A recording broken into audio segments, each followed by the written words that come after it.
This is a preview of the P-38 by FlyingIron Simulations. They brought us the Spitfire, now they've brought us this wonderful airplane. The Lightning comes with 9 different liveries, as you can see here. The interior detail is also very good. Placards are easy to read, as well as engine gauges and flight instruments. And most of the buttons and switches work. There are a few that don't, but that's no big deal. Where the pilot's right arm would be, they've added a comm radio and a transponder. Even small details like the texture quality of the seatbelts are modeled, as well as wear and tear on the seat. Night lighting is also what you would expect of a 1940s fighter aircraft. And everything in the cockpit at night is still easy to see. Even the tire textures are good, complete with Goodyear logos. And even up here inside the wheel well, we can see hydraulic lines. The supercharger is modeled, but also lots of smoking rivets. You can see the developers put a lot of effort into the texture, and you can see that even more so as we go around the airplane. And if this is any indication to how good this airplane is going to be, it's a good indication. They put a lot of detail into this, as you're about to see with some other details coming up in the video. Like this one. When the engine starts, just listen to it. It sounds incredible. And be ready to shield your ears.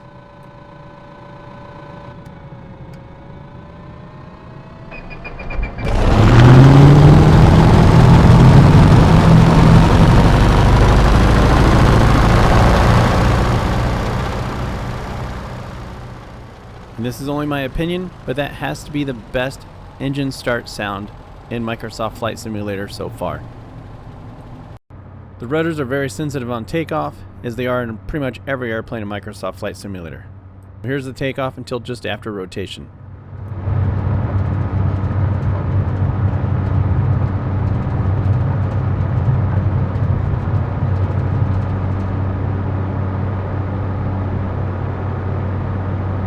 The P-38 has good flight characteristics, has a good roll rate, and doesn't do anything that you wouldn't expect an airplane to do. The Lightning even has dive recovery flaps, not dive brakes. These dive recovery flaps aren't meant to slow the airplane down, they're meant to help the airplane recover from a dive without pilot input.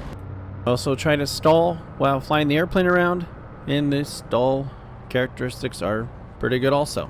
You can see the left wing dropping off, and then just do a standard recovery and it comes right out of the stall. And if I'm going to do a stall in a fake airplane on a flight simulator, the next thing I'm going to do is a spin. So after doing a entry to a spin, there's the full spin. There's a little bit of a wobble there. Wasn't expecting that. Then nose down in full opposite rudder direction of the rotation of a spin, and the aircraft comes out of the dive.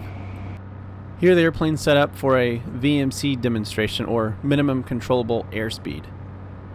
I like to test airplanes and see how they react, if they're close to what a real airplane would do or not. So what happens here is we slow down. The left engine is producing a lot of thrust. It's going to make the airplane yaw to the right. As the slower we get, the rudder becomes less effective, and the engine wins in the yaw contest. In the recovery, throttle to idle and lower the nose. So the airplane did what it was supposed to do. So like I said, the flight characteristics are very good. Another thing the developers modeled is engine damage. Run those engines too hard, you get this, lots of black smoke. And if you need to shut an engine down, lift that red guard that says feather, and then hit the toggle, and the propeller will feather.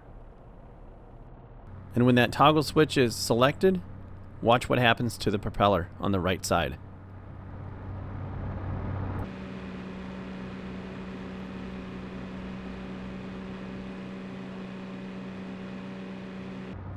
The prop feathers and still rotates slowly, which is an awesome detail the developers have built into this airplane.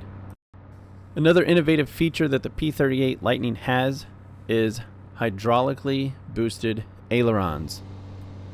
And they work as long as an engine's running, but if both engines fail, such as this example where the right engine's feathered and then trying to climb the airplane, I gave it too much power and overheated and failed the left engine as well. And now the airplane has no power source for the hydraulics. and watch what happens. The airplane has no aileron control. The control wheel moves, but there's no aileron input. The ailerons can't move. There's a gauge for hydraulic pressure. It's behind the left side of the yoke. You can't see it right now, but it is indicating 0. So that's one additional cool feature. Here's another one.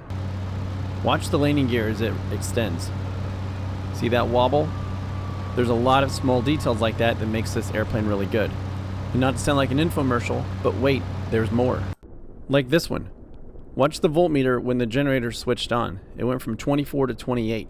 That shows the 24 volt battery was powering the electrical system until we turned the 28 volt generator on.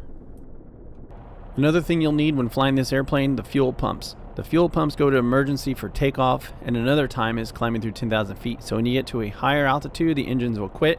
Be sure to flip those on. And under high G loads, you can even hear the pilot breathing heavily, which I believe is supposed to be the hook maneuver. And please correct me if I'm wrong. And here's another example of enjoy the sound of the engines.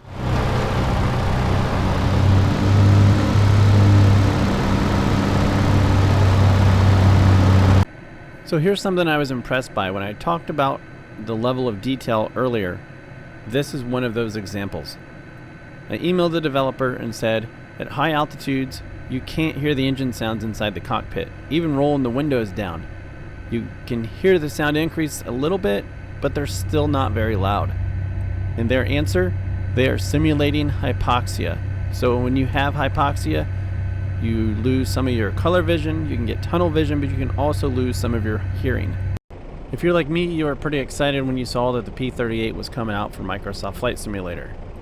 As a professional pilot, I care a lot about having accurate airplanes and airplanes that act the way they're supposed to. This does both. There's a lot of information that was not in the video. Keep in mind this airplane is a work in progress. It will come with a manual, which is also a work in progress. You can do navigation old school with just a compass. There's no ADF, but if you want to do it the new way, you can get a GPS for this by clicking the white sticker on the dash, if you're into that kind of thing. And it is the GNS 430. And the click spot for the GPS could change according to the developer, but if they do find a different spot for it, that'll be included in the manual. You can also toggle a gun sight by clicking the lower windshield. And the external fuel tanks cannot be jettisoned right now, but the developer did indicate that this will be added before release. I don't know when the aircraft is going to be released. All I can say is check the website for details and hope that it's soon. And as always, thank you for watching. And if you're interested in learning more about aviation and what it's like to learn to fly in real life, please check out my Learn to Fly Here series.